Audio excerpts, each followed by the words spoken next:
I've been eagerly waiting on sharing the details of this huge new 3D printer with you, but first, let me bring it out. And yeah, it's on casters, and this thing is massive. This is the brand new ERYONE Thinker X400. This is a fully enclosed CoreXY fast 3D printer sporting a huge build volume of 400 by 400 by 400 millimeters. One of the coolest parts was this arrived almost entirely assembled, so it was a breeze to get assembled and up and printed. Now you're probably most familiar with ERYONE and their vast array of different filaments that they offer. Well, they heard everyone was interested in a larger CoreXY 3D printer, and they are certainly delivering on that request. And I'm really excited to give you this initial look at this new 3D printer. Keep in mind, this is not a review, and in fact, this is a sponsored video by the folks over at ERYONE, and I'm gonna be showing you the full details and breakdown of this 3D printer, as well as some of the things that I've 3D printed with it, including some of the feedback that I have for the ERYONE team that I'm hoping can be incorporated into this before it goes into full production. And spoiler alert, it's pretty awesome. And before we take a look at some of the things that I've printed, let's go over some of the details of this printer. The first thing that you're gonna notice with this machine is just how large it is compared to any other 3D printer on the market.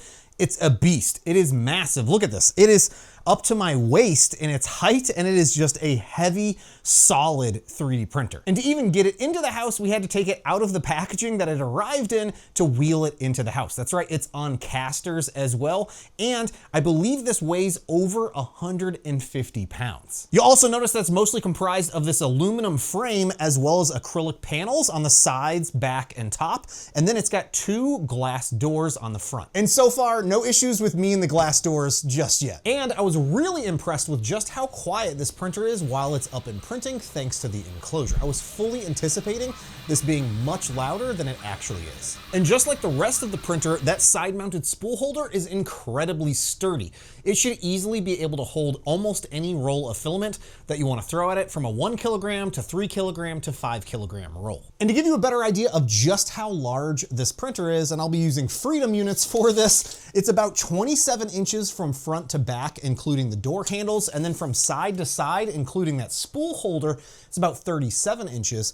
And then from the floor to the very top where we have the filament feeding tube, it's about 35 inches. Now the voltage switch is located on the very underside of this 3D printer. So in order to access that, you're either gonna have to turn it on its side or very carefully reach under there and toggle the switch. Thankfully, mine was set to the correct voltage when it shipped. Turning around your printer to the very back is also where we're gonna find the power supply where you're gonna plug in your printer, but there's also some kind of circuit breaker on the back of this printer. That's the very first time I've ever seen anything like that on a 3D printer. I'm not entirely sure why that's back there or why it's included on the printer, but I've never had to mess with it. Then on the front right side of the printer, we have the power switch so that you can turn the printer on and off. And then they also have included this emergency stop button, which I'm assuming might be a requirement for anybody wanting to run this in a factory or some kind of business. And on that same right side of the machine, we have this outer shell casing that has 2 USB ports, one on the front and one on the back, as well as an Ethernet port for providing internet as well as network access. And up front is a 5-inch touchscreen. This is all running Clipper, which should make a lot of folks happy that know their way around that. The interface is also pretty responsive, and it's really straightforward to work with here, including all basic controls like starting prints from the USB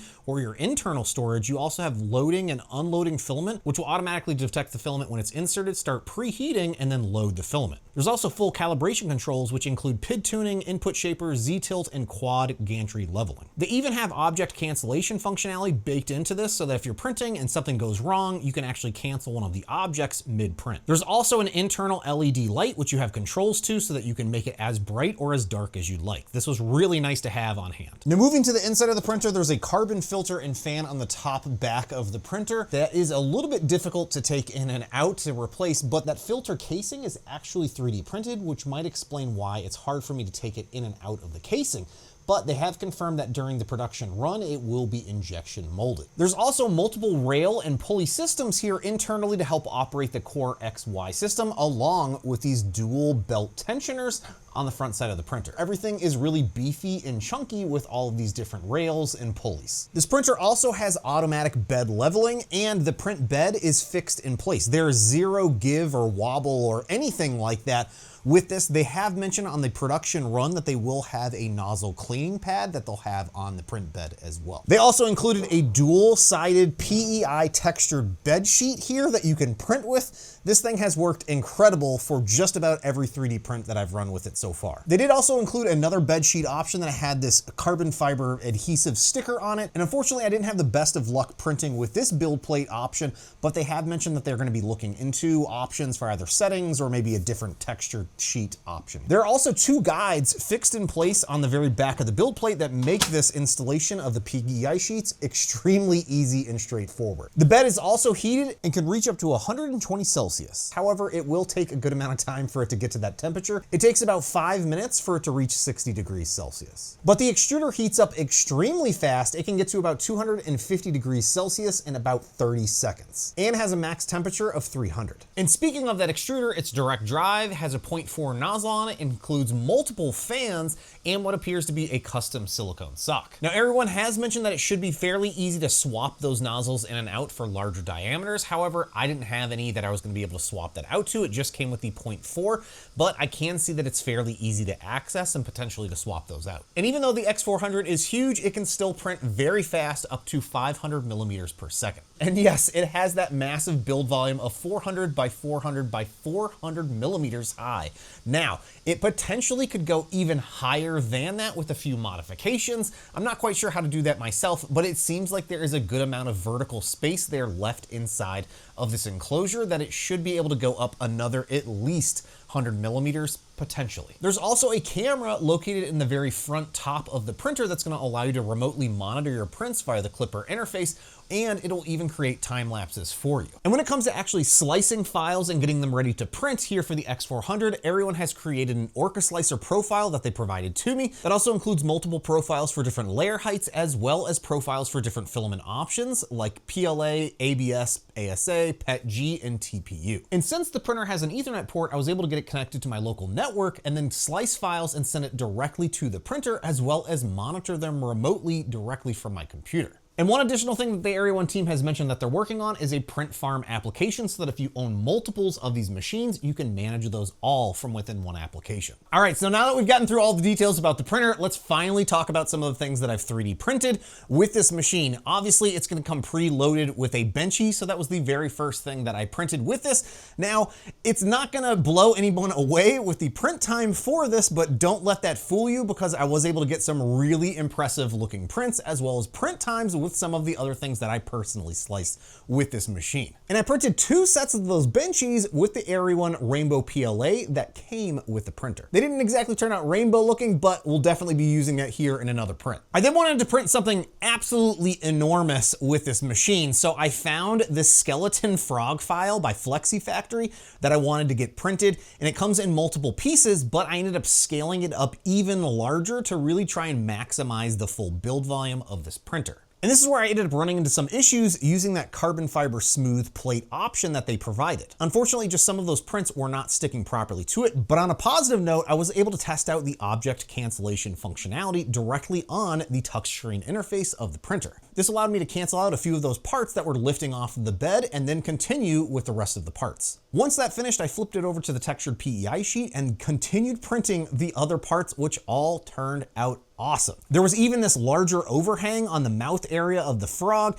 and it dealt with that really well. And this was printed at 0.28 layer height, which worked out perfectly because I wanted to print something fast as well as just test out printing something large with this. And unfortunately, there is a slight layer shift towards the top mouth area here of our frog, which we're seeing in some of the other prints, but in not all the same places. I am so happy with how well this whole thing turned out. I ended up 3D glooping the parts together, and it was just a really fun, huge print project. Now that frog took up most of the build volume of the X and Y, but not the Z, the topmost of the printer. So I found this sand dune planter pot thing. I'm gonna use it as a garbage can, and I scaled it up to 395 millimeters high. This allowed me to really print and test out the full vertical build volume of this printer and see how well it would handle it. This turned out amazing. There's obviously some issues here along the top edges of some of the prints, but that's just because of how I printed this with the settings. This did not have to do with the printer, and that rainbow transition with the ERYONE PLA turned out great for this garbage can. I'm gonna be using this directly under my desk here in the office. I then wanted to print something really nerdy and things that I'm into, so I found this Skull Wolverine file from Yosh Studios and ended up printing this in multiple parts here on the X400. There is a slight texture that I'm seeing on some of these prints, and I'm wondering if that has to do with just further tightening down the belts or further calibrating the print profiles for the specific filaments that I'm working with. But in general, I'm really happy with the print quality and just overall with how this project turned out. I should also mention that the estimates that I'm getting out of the slicer are longer than the actual print times that I'm seeing from the machine itself. It's printing a good bit faster than the estimates that I'm getting from the slicer. Now check out this awesome Spider-Man bust that I printed here. This ended up being in two separate, actually technically three pieces, because the head, the upper torso, and the base. But originally I tried printing this with the base and torso all together, with just swapping out and putting a pause into the print and printing this without supports, which was just insane. And for the most part, it was handling it really, really well until it unfortunately toppled over on itself. You'll see here where it started wobbling back and forth because it only had this little base that it was connected to. So it was kind of shaking as it was printing and ended up just breaking free from the actual print itself and toppling over. The base was completely fine. So I just split this off and then reprinted the upper torso and then welded those two together. And when I reprinted this upper torso, I obviously made sure this time around to use some supports with it so it didn't topple over on itself. And what was crazy was just how smoothly those supports broke free from the body here. And there's very minimal scarring that I'm seeing from those supports. Now take a look at these two awesome black mixed Wukong masks that I printed here on the X400. Now, can you tell which one was printed at 0.12 layer height versus 0.2 layer height? Because I honestly can't tell. There was, again, a slight layer shift on one of the masks here during the printing process, and it's extremely subtle, but it's definitely there and something that I wanted to call out. Now, I have a feeling that just has to do with me further adjusting the belts and the tension of those here on the printer. Also, can we talk about the color transition between both of these prints and how they're almost identical?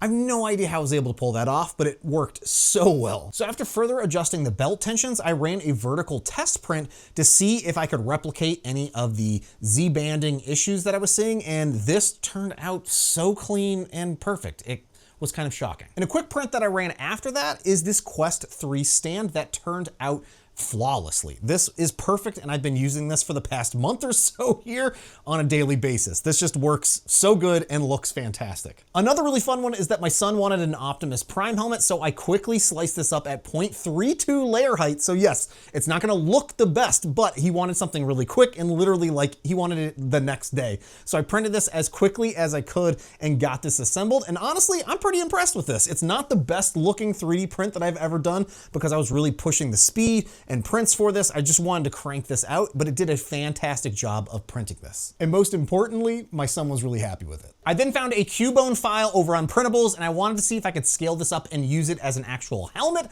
So I scaled that up and got it printed here, and unfortunately, it is just ever too small. I could have actually printed this even slightly larger. My head technically fits on the inside, but I made the mistake of not sizing the outer perimeter here to make sure that it would fit over my head. So it's still a huge, awesome print that I can put on display, and the print quality turned out really good on this. It is super smooth here on the edges and even on the top, but unfortunately I can't wear it. Maybe I should try and heat it up with a heat gun and stretch it over my head. We'll see at some point here. I then wanted to try and print some things in PETG, so I loaded it up and printed this DJI Osmo Pocket 3 carrying case holder thing.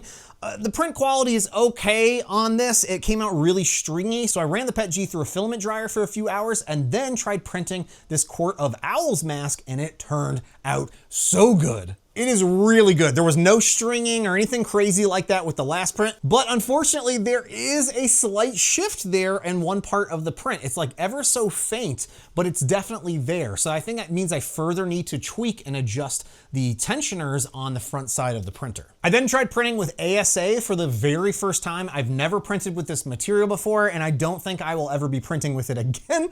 Definitely not for me. I'm a PLA Pet G type of guy here. The fumes that were coming from this were a little strong. The exhaust in the back was definitely helping, but I needed a place to exhaust that out too, which I didn't have set up here in my basement. And unfortunately, one end of the print ended up curling up, so I think either the print settings or the profile just needs to be further dialed in ever so slightly to adjust for that, or maybe I should have put down a glue stick or something along those lines to work with this ASA material. If you have tips or suggestions, let me know in the comments. I've never really printed with this before, so I'm not holding it against the ERYONE team or anything like that. Also, this is probably another material that I should have dried out before printing, and I didn't do that. Now for the last one, I had a massive print job that I wanted to try printing on this, and fingers crossed it wouldn't fail, and it sure printed beautifully. This was 112 low poly pugs that I printed here on the X400, and it handled it amazing. And unfortunately, I don't have any here to show off because I ended up bringing those all to the Rochester Maker Faire and giving them out to kids,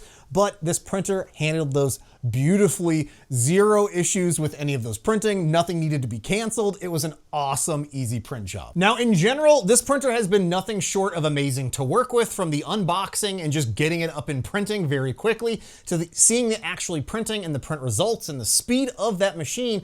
It has been working extremely well for me, and I am very impressed with what I'm seeing so far from this pre-production unit. But no printer's perfect, and I do have some feedback for the ERYONE team that I want to share with you all as well. The first being that this only has Ethernet access. There's no Wi-Fi built into it currently, at least with this model. I'm really hoping that they add that as an add-on or an option when they officially launch this 3D printer. I'm just not a big fan of running a 50-foot long Ethernet cable from my router to this machine in order to get it connected to my local network. And if you're not going to be using it directly on your network, that means you have to be slicing files and loading it up via the USB stick, which unfortunately is placed in the very back of this module here on the side panel here. I'm not quite sure why it's on the back side versus the USB port that's on the front side, which would be much easier to access from the very front of the machine. This means that you have to reach around to the back side, try and find that slot for the USB stick, and then plug it in. And the included enclosure and glass doors are really nice. They definitely help muffle the sound while this printer is actively up and running. However, I do wish that the glass door opened up even wider than it does currently. It only kind of opens up slightly past the angle of the very front here. And I wish there were magnets installed on these doors so that they would actually stay closed versus always wanting to kind of pop open here. And I've been very happy with the overall print quality that I've been seeing from everything that I printed. However, I would like the ERYONE team to further look into some of the textured appearance that I'm seeing on the exterior of these prints to see if that can be further smoothed out. Maybe that's more fine tuning of their print profiles, and also further looking into the Z banding issue that I was just randomly seeing throughout the prints. There was no consistency to that whatsoever. So again, I'm not sure if it has to do with the profiles, the print speed, or just the tension of those belts. And speaking of those print profiles, I would like to see them build out more print profiles for this machine. ERYONE has a huge library of filaments, and I've called this out previously in other videos, but since they have their own brand of filaments, I would like to see very specific profiles for each and every filament option that they offer, as well as some generic general print profiles for other filaments that are out there. Another one that I want to talk about is the actual startup print time is a little slow in my opinion. It takes about 15 plus minutes for your print job to actually start printing. That's because it's got to do a heat up process and a bed leveling process and a gantry leveling process before it's going to actually start your overall print. And it's just a rather slow process of getting everything heated and that print actually started. I believe that can be improved, possibly with some firmware updates. So I would look forward to seeing what kind of improvements they can bring to that to make this just go a little bit faster when it comes to actually starting up a print job. But on the flip side of that, I've had little to no issues when it came to the initial print layers going down on the textured PEI sheets. That also brings me to the fact that there is no way to adjust the Z offset on this printer currently. And I'm not sure if that's just a clipper thing on the interface here or what, but I'm sure some folks would appreciate having the option to adjust that or slightly tweak it if needed, depending on what they're working with. Now, the last one that I want to mention is, I believe, again, something that they can adjust with a firmware update is the very back, that filter that's in the back has a fan built in. This printer is not printing anything currently, and that fan is continuously running. There's no way to, at the moment, disable that fan. And I would love if the printer is not actively printing, that fan should be off. I shouldn't be hearing any noise coming from this machine whatsoever. I would love it if there was a way to toggle that off or just have it set to not be on when the printer's not actively printing. Now, the last thing you're probably wondering is how much does this big boy cost and when can I get my hands on one? Well, unfortunately, at the time of recording this video, I do not have that information at hand, but I should have a link down below to ERYONE's either website or campaign where they are going to be launching this that will have more information on those specific information around pricing as well as when it will actually be produced and delivered. And keep in mind, this is not a review of the X400. This is just a look at the early production unit, and more than likely things will change before it's eventually produced and shipped out. But if you're interested in more information or purchasing one of these for yourself, I'll have links to it down below. I also wanted to say a huge thank you to all my Patreon supporters and your continued support of me making content here on the interwebs. If you're interested in things like my 3D printer settings that I use for my 3D printers, you'll find links to that down below. And let me know what you think of this huge CoreXY 3D printer from ERYONE and what sort of things I should be printing on it next, because now I'm excited that I can actually start printing and sharing things online with it. Hey, thanks so much for watching, y'all. I'll see you next time.